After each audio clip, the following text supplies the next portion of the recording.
Most of us scroll the internet like it's nothing, streaming, posting, lurking in comment sections, without thinking twice about who's watching on the other side of the screen. But sometimes the internet watches back. Tonight, we're diving into a few terrifying moments caught online. Live streams, hacked webcams, mysterious posts, where reality bled into the digital world and left the people involved with chills that still haunt them. But first, here's a question for you. If this happened during one of your live streams, would you keep streaming or would you shut it all down? Let me know down in the comments. I read every single one.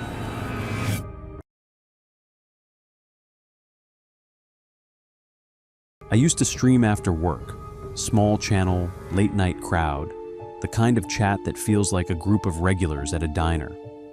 I wasn't big, but I liked it. I liked the company while I played. One Tuesday, after midnight, I started a casual stream. The game was nothing special. The chat was quiet. Then a new name joined, 10 left, and their first message was just 10. I figured it was a joke. Trolls come and go. I kept playing. A minute later, 9. I chuckled and told the chat we had a countdown going. A couple of my regulars joked back. 8, the new account posted. Then, 7. The tempo felt deliberate, not spammy. Something about it made me feel watched. I minimized the game to check my overlays, making sure nothing personal was showing. Face cam in the corner, a wall behind me with a coat rack, a TV turned off. Clean. 6, they posted. Then, nice hoodie behind you. My hoodie was on the rack behind me, off camera. It wasn't in frame. I told chat I'd be right back and stood up to move the hoodie into frame to prove a point. But as I turned, another message flashed. 5. Then a link, shortened. Don't click shortened links, I said automatically, trying to laugh. My regular mod typed the same thing, but curiosity is a bad co-pilot. I hovered over it. I clicked it on my second monitor. A grainy fisheye view of a hallway popped up, an apartment hallway. Same beige carpet, same ugly pattern on the runner as mine. The door at the end had my number. The timestamp matched the stream time. 4, they posted. I muted my mic and asked in Discord if anyone sent that. No one had. I locked the deadbolt out of reflex. The chat started moving faster, my regulars confused, asking if I was okay. 3, 10 left typed, and then, open. At that exact word, someone knocked, not a timid knock, 3 quick hits. I crept to the door and checked the peephole. No one. The hallway camera feed still showed. Nothing. Empty. My chest felt tight. I turned my mic back on and tried to laugh it off. 2, the account posted. My mod said they banned the user. Seconds later, the same account posted. 1. I killed the stream out of panic. The last thing my audience saw was me staring off camera. I dialed 911 with the phone on speaker and booked it to the bedroom without turning any lights on. The operator asked me to stay on the line. I grabbed the baseball bat under the bed and waited. The hallway camera feed on my second monitor kept playing, but the page refreshed, then went blank. 404. The police arrived 9 minutes later. They walked the hallway, checked the stairwells, even pulled the footage from my apartment's legitimately installed cameras downstairs. Nothing. No one had come up to my floor at the time of the knocks. On my streaming PC, the VOD was gone. The chat logs were gone, even the mod actions. The account never existed according to the site's search. 3 days later, I woke up to a new email in my spam folder from a throwaway address. Subject line, 0. The body was a single attachment, an MP3 of my own stream audio from that night. At the end, you can hear me breathe, and the faintest whisper layered over the silence, like a mouth too close to a mic. See? I was right here. 3. I don't stream anymore. But sometimes, when the building's pipes knock, or someone down the hall slams a door, I hear that single message ping in my head, counting down from nowhere. I can't prove any of it. The internet rarely lets you. It just shows you enough to make you lean in before it goes quiet again.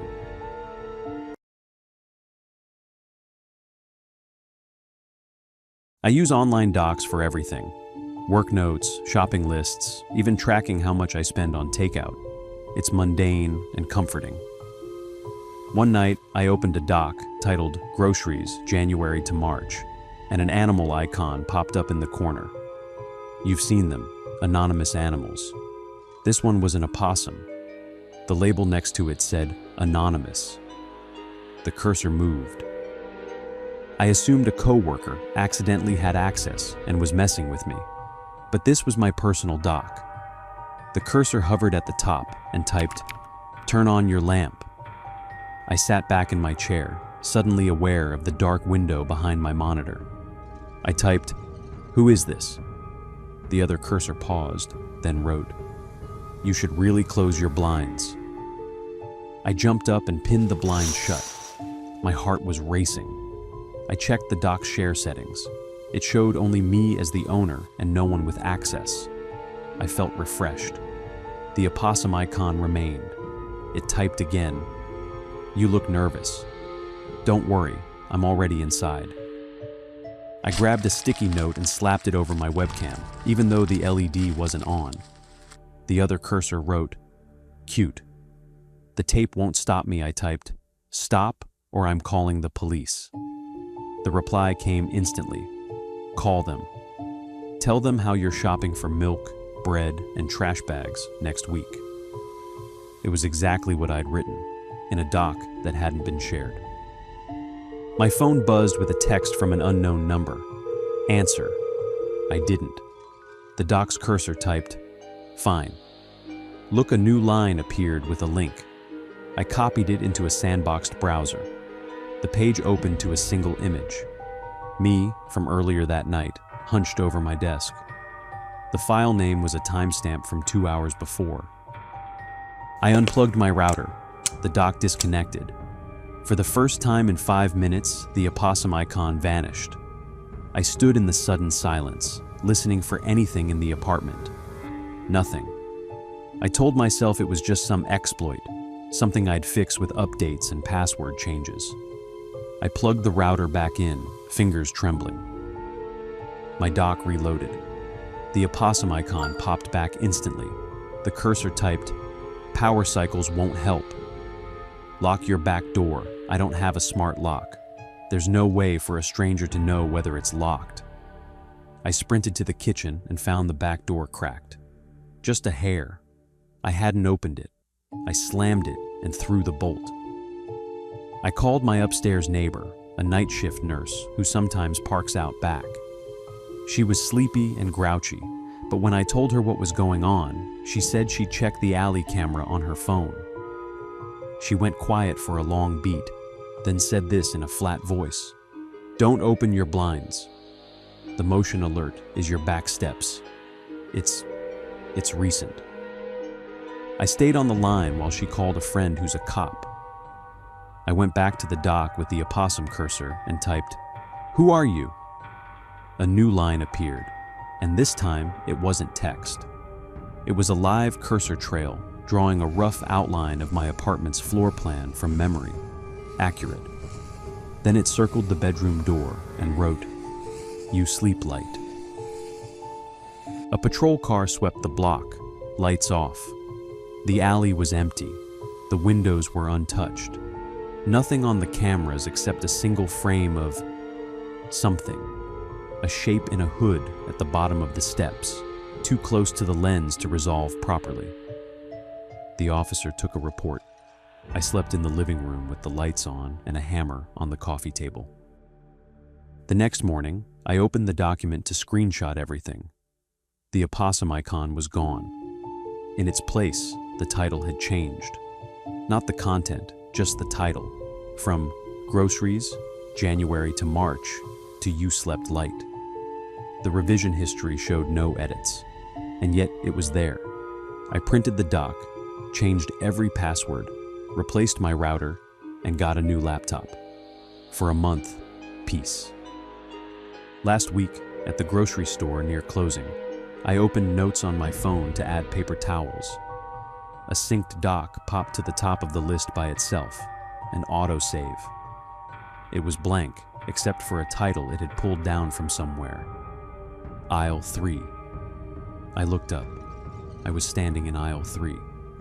And at the end of the aisle, the convex safety mirror reflected a tall shape that didn't move until I did.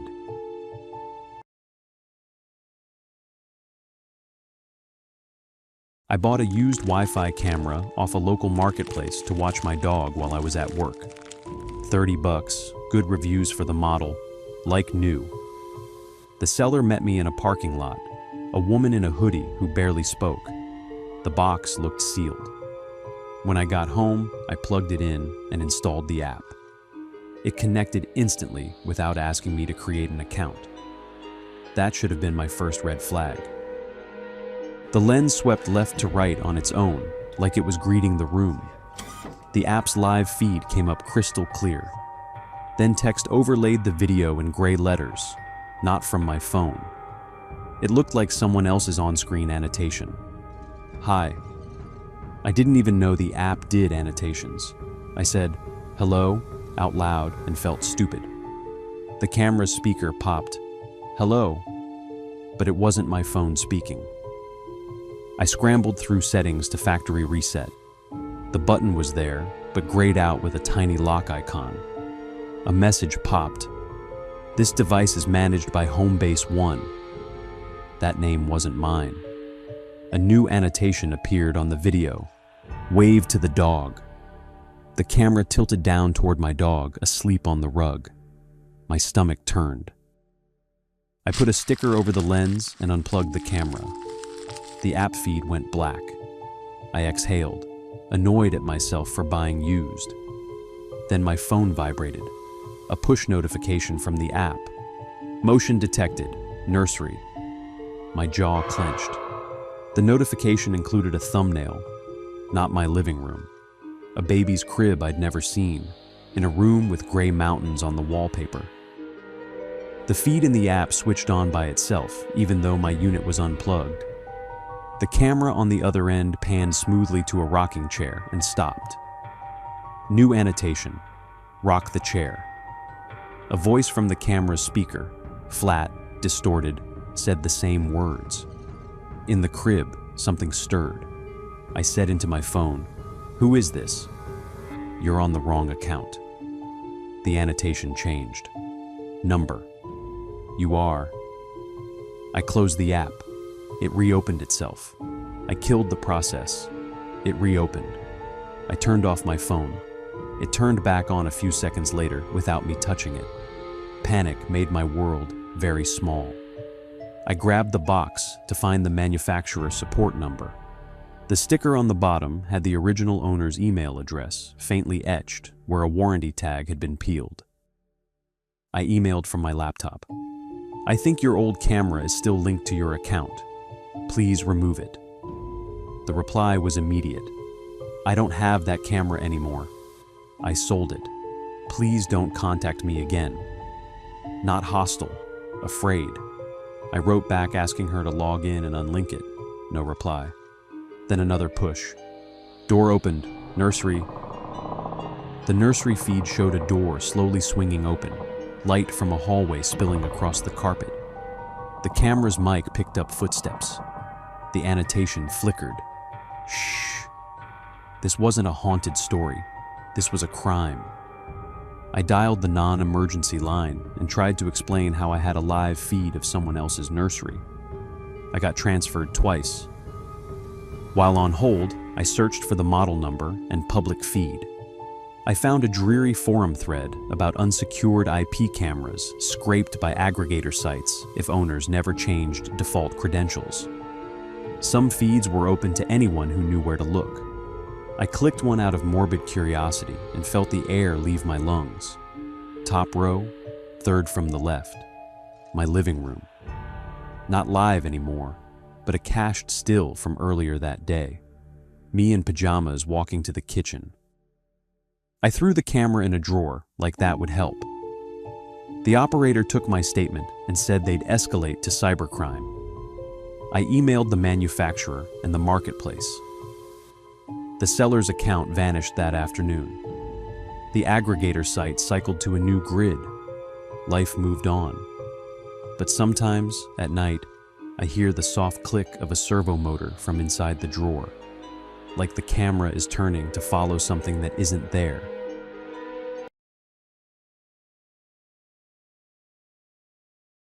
Back in 2021, I was desperate for steady work and took interviews at weird hours. A recruiter emailed a video meeting link for 9:30 p.m. Global team, they said, late time zone. I clicked join and landed in a waiting room with two other names already inside, Alex and M. Park. Both camera icons were red, no profile pictures. The host admitted us right away. A woman's face appeared in a thumbnail, perfect lighting, a neutral wall behind her. "Thanks for joining," she said, voice smooth and oddly paced, like a text-to-speech trained too well. She shared her screen, a slide with a company logo I didn't recognize and bullet points about data hygiene. Then, all at once, the audio cuts to a thin carrier tone, like a numbers station feed. I typed in the chat, "Audio's weird?" No reply. The host's lips moved like she was talking, but the only sound was that tone and a soft whisper of digits beneath it. Uno, siete, tres, like someone playing a numbers station recording in another tab. The slide switched to a spreadsheet. Column A, names. Column B, addresses. Column C, door codes. I froze. Row 22 was my name, a street I recognized, and a 4-digit number I didn't. I hit leave, but a dialogue popped. Host has locked the meeting. My webcam light clicked on by itself. My thumbnail showed the top of my head at a bad angle. I slammed the slider down to cover it, but the preview didn't change.